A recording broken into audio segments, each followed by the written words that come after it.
You will never move forward in your life until you learn to forgive yourself. You see, we're so fixated on what could have been and what should have been because we feel so much guilt and shame for the mistakes that we've made in the past. But that sort of thinking is only going to continue to drag you down and pull you back as you try to move forward in life. And it will continue to do that until you forgive yourself. The refusal to forgive ourselves comes from the belief that what happened could have been avoided if we were more smarter or if we were less fatuous. That if you weren't as dumb or if you weren't as naive, the mistake that you made could have easily been avoided and you'd be living a much better life. Then comes the recurring thoughts that come afterwards, like I should have done this instead, or I could have done that better in that situation. Alongside these come questions that we ask ourselves.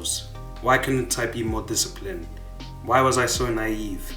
Why was I so ignorant? Why didn't I have better foresight? These are the questions that we interrogate ourselves when we think back to those past mistakes that we made and those wrongdoings that we've done in the past. Since there's no realistic or kind way to explain what you did in the past or answer the questions that you have, confusion that you're feeling turns into self-hatred that's expressed through negative thoughts. And those negative thoughts just make us feel worse about ourselves. We always come to the conclusion that we made that error because we're stupid, or that we done that wrongdoing because we were ignorant and naive. Alongside that, we come to the conclusion that we're just negative, evil people that don't deserve any sort of happy future at all for the things that we've done. The truth is, you're not looking at these mistakes and wrongdoings in an objective way. You messed up because you're human, which means you're flawed and you're bound to make mistakes along the road. This is just how life is. You're fixated on what could have happened, what should have happened, what you wanted to happen.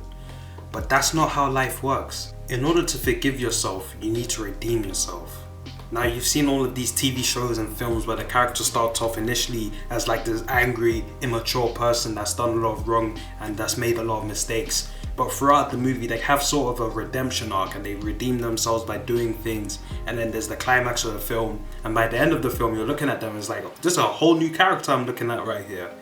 That's what you need to apply to yourself. You need to redeem yourself for the mistakes that you've made, just like David. And this can be applied to forgiving ourselves as well.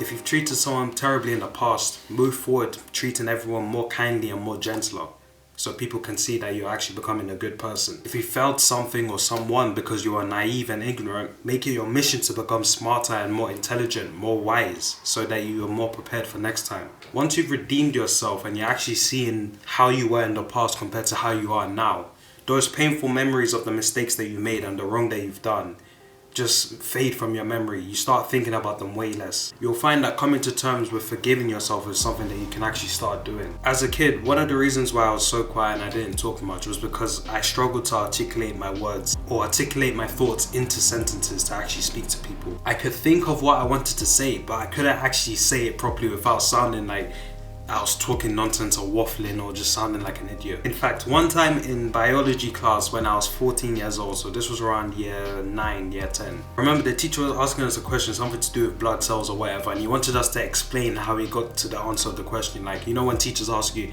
okay, can anyone explain how you got to this conclusion type thing? And I shot my hands up because I was like, yeah, I know this answer, I know, because I was already thinking in my head. I already knew the answer and how to explain it. So I just had to talk, I just had to explain to the teacher. So when the teacher picked me in the class, I started talking, but because I was so nervous and because I couldn't articulate my thoughts into words, I was just giving this long, rambly explanation that didn't make much sense. You kind of knew what I was saying, but at the same time, you're like, what the hell is this kid talking about right now? It got so bad to the point where the teacher was like, okay, Josh, that's enough, I'll explain the rest. No one remembers that but me, but I remember feeling so embarrassed and so like ashamed of myself because I couldn't really explain what I wanted to say properly. I primarily remember feeling so shameful in myself as well. And then from then on, I started viewing myself as this stupid dumb guy who couldn't explain words properly because of whatever. It would get worse when I compared myself to other people as well who could easily just explain their thoughts. They sounded so articulate in what they were saying and they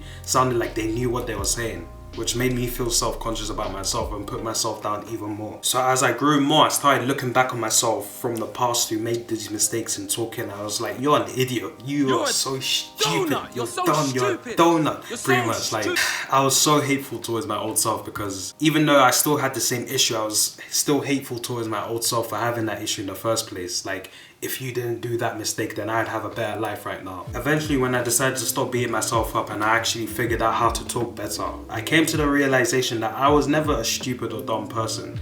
that couldn't articulate their thoughts well. I just wasn't thinking before I was talking. I had the thought of what I wanted to say, but I didn't think about how I would say it, which was the issue. I was just spewing out the thoughts that my brain had, but I wasn't putting it into sentences in my brain. So I started practicing more and thinking before I was talking to people, and I got a lot of, oh Josh, I didn't know you could talk like that. I didn't know you were articulate like that. I still have moments where I think I'm waffling or I think I'm just talking nonsense, but overall I'd like to say that I talk better than I did when I was younger. I had redeemed myself from back then in that classroom when I made the mistake that I couldn't forgive myself for. And then from then on I managed to forgive myself for it because it wasn't his fault entirely. I just wasn't entirely knowledgeable on talking.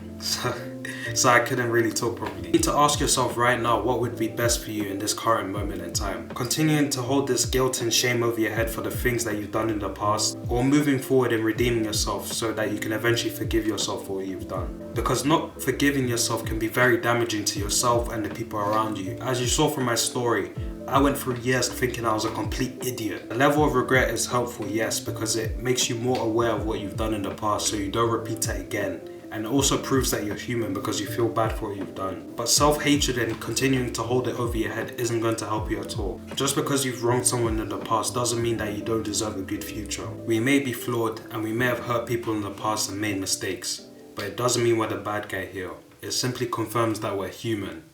And because we're human, it means we deserve sympathy and compassion. So why not show it to ourselves? Share this video to someone who may need it. I'll be very grateful. Also like the video and subscribe if you haven't already. I'll see you in the next video. Take care, man.